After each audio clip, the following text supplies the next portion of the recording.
Bonsoir mon colonel. Bonsoir madame. Merci de nous recevoir dans votre caserne. Alors, comment concevoir ou comment vous comprenez cet incivisme qui marque parfois les populations? Incendie, et vous êtes appelé en alerte, en urgence, et vous arrivez gyrophare, moto, mais les automobilistes refusent de vous céder le passage. L'incivisme, c'est une gangrène.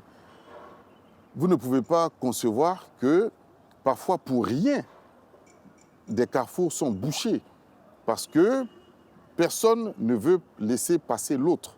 Mais ça m'amène à vous poser une question. Comment vous travaillez avec les autres corps? Parce que la circulation, il y a la police qui est censée la gérer.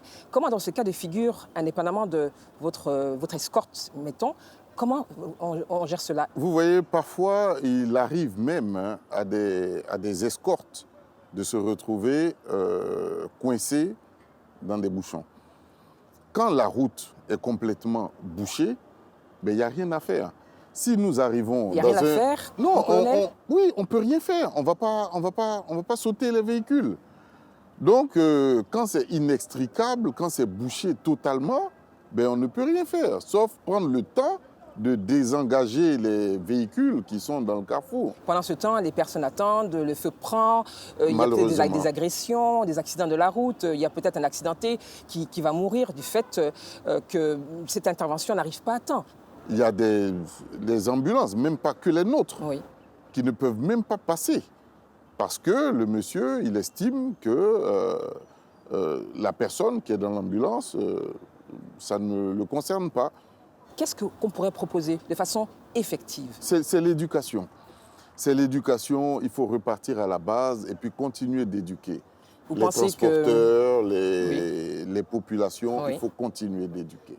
Est-ce qu'il est possible, dans ce cas de figure, pour rebondir sur votre réponse, de faire de la sensibilisation, de l'éducation sur les premiers secours ou sur la qualité du GSPM au niveau du scolaire et peut-être aussi dans les mairies? On invite des gens à venir apprendre à secourir. Nous sommes passés en décembre dans les centres commerciaux où on a fait des démonstrations. Il y avait du monde? Des gestes de prime. Non.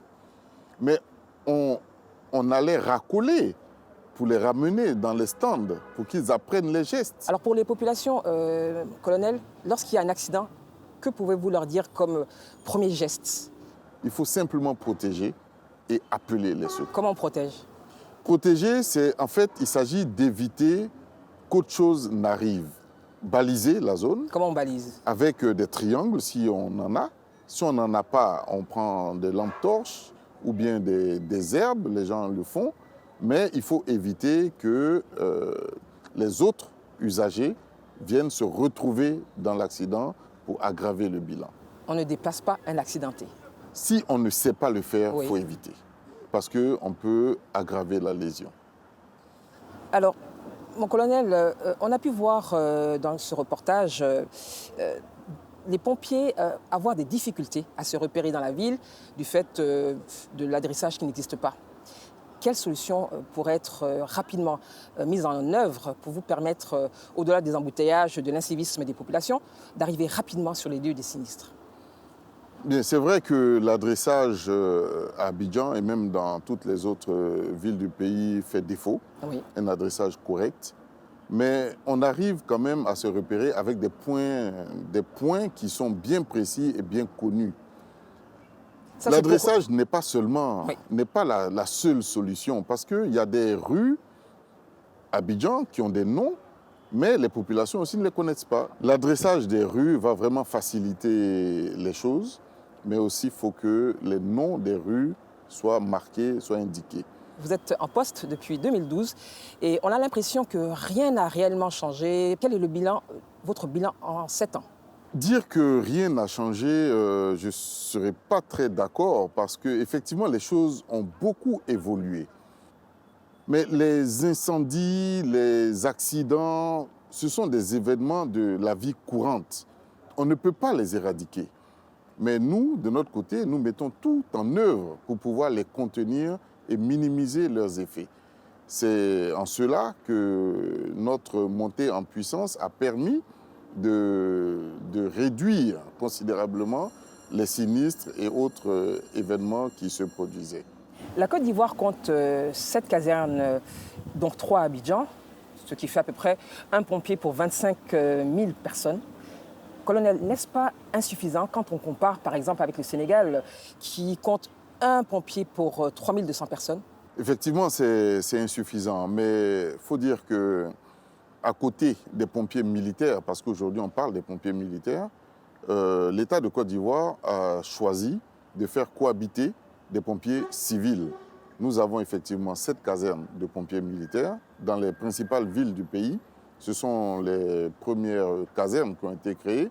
Nous comptons sur l'étendue du territoire national 30 casernes de pompiers civils qui font aussi ce métier-là dans les autres villes du pays. Mais colonel, 30 casernes, quel est le nombre réel de pompiers civils? Bien, on peut évaluer environ 2000. 2000. Donc avec nous, ça va faire, mettons, 3000. 3000 pour 25 millions de personnes, c'est toujours insuffisant. Non, c'est sûr, c'est vraiment insuffisant. C'est vraiment très loin même des normes. Mais malheureusement, on fait avec. Mais comment faire avec alors que les populations sont en attente, il y a des incendies, il y a des accidents de la circulation, vous êtes vraiment appelés de toutes parts, comment faire avec? C'est vrai que c'est difficile, mais les choses évoluent. Au niveau du GSPM, il est prévu la construction et l'équipement de 14 nouvelles casernes. On a un délai? Je n'ai pas les délais vraiment fixes, mais nous avons déjà travaillé sur les plans, sur les implantations, sur les villes où ces casernes-là allaient être. Il s'agira de 10 casernes supplémentaires sur Abidjan. Donc, il y aura au moins une caserne dans chaque commune d'Abidjan, donc 13 casernes sur Abidjan, avec les 3 qu'il y a, et 4 dans 4 grandes villes de l'intérieur du pays. Pourquoi Abidjan? Quand on fait un schéma d'analyse des risques, Abidjan est la ville ou l'agglomération où les risques sont les plus grands. Donc forcément, il faut mettre en place des systèmes qui permettent de contenir ces risques.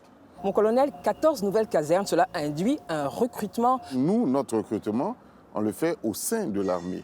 On prend nos hommes. Il a commencé? En fait, l'armée a commencé à recruter des jeunes. Pour vous? Non, pour toute l'armée. Mais combien de personnes avez-vous demandé en renfort? Nous avons demandé 200 sur les 1000. Et vous ne trouvez pas que c'est insuffisant, 200?